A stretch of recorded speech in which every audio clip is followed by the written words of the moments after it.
Deep in the jungle, this 15-year-old is searching for a plane that crashed in World War II. We have to cross at least 3 rivers down to the crash site. He's following a tip-off from a local pig hunter. The final objective on the eastern flank was the New Guinea mainland. The town of Rabaul was a significant site during the war. Guarded by a small contingent of Australian troops, it was captured by Japanese forces in 1942 and turned into a major military base.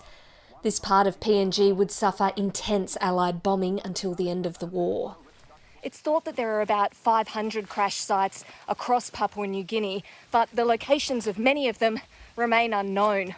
When the planes were shot down or crashed, they often ended up in the middle of the jungle or on the bottom of the ocean.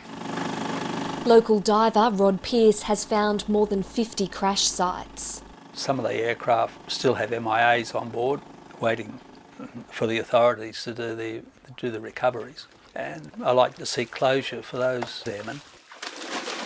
Australia, America, New Zealand and Japan all have people still missing in action in PNG. Heaps are not being discovered. I get emails all the time. Can you help find my Uncle Charlie? You know, he disappeared in 43, 44.